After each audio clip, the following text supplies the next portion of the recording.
अपने देश के सभी लोगों को शिक्षा का अधिकार मिले, इस उद्देश्य से डॉक्टर बाबा साहब अम्बेडकर, महात्मा फुले जैसे महान पुरुषों ने संघर्ष कर सभी जाति धर्म के लोगों को शिक्षा का अधिकार दिया। मगर आज के इस आधुनिकीकरण युग में कई छात्राओं को शिक्षा से वंचित रहना पड़ता है। सभी विद्यार्थियों को एक समान शिक्षा मिले तथा छात्राओं की मांगे एवं समस्याओं का निवारण हो, इस उद्देश्य से भारतीय विद्यार्थी संगठन द्वारा गणतंत्र दिवस के उपलक्ष्य में आदेश सर्कल से विस्फुटे डीएड कॉलेज तक मोर्चा का आयोजन किया गया था। इस दौरान भारतीय विद्यार्थी मोर्चा के सदस्य भूपेंद्र गायकवाड ने इस मोर्चा की विस्तृत जानकारी दी। तर भारतीय विद्यार्थी मोर्चाच्या माध्यमातून आज जो 26 जानेवारीचा हा दिवस आहे, हा खरंच असा सुवर्ण दिवस आहे सर्व भारतातल्या मूल निवासी जनतेसाठी।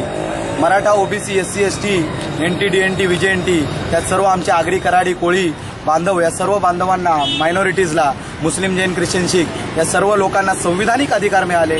सर्वांना व्यक्ती स्वातंत्र्य मिळालं, अभिव्यक्ती स्वातंत्र्य मिळालं कलम 19 अनुसार। आणि त्यानुसार प्रत्येकाला आपले जे एक्सप्रेशन्स आहेत, आपले जे विचार आहेत तो मांडण्याचा पूर्णपणे अधिकार आहे।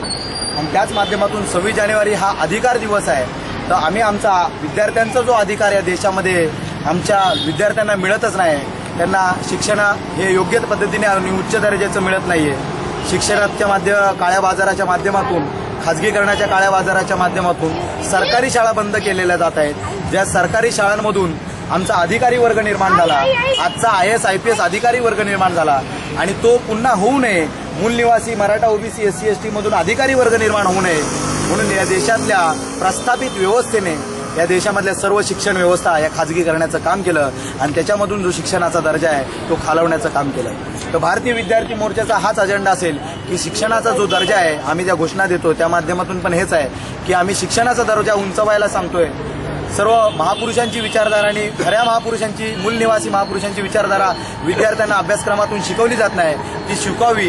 शिक्षणाचा दर्जा हा समान असावा, मग ती इंग्लिश शाळा असू दे, मराठी शाळा असू दे, हिंदी शाळा असू दे, कोणती शाळा असू दे, सगळ्यांमध्ये शिक्षणाचा दर्जा समान असेल, जेणेकरून विद्यार्थी सुद्धा या समता, स्वतंत्रता, न्याय आणि बंधुता वर आधारित व्यवस्था जी आम्हाला निर्माण करायची आहे, जी भारतीय संविधानाच्या माध्यमातून आमच्या महापुरुषांनी आणि घटनाकारांनी सांगितले, ते आम्हाला विद्यार्थ्यांना या भारतामध्ये प्रस्थापित करायचं आहे।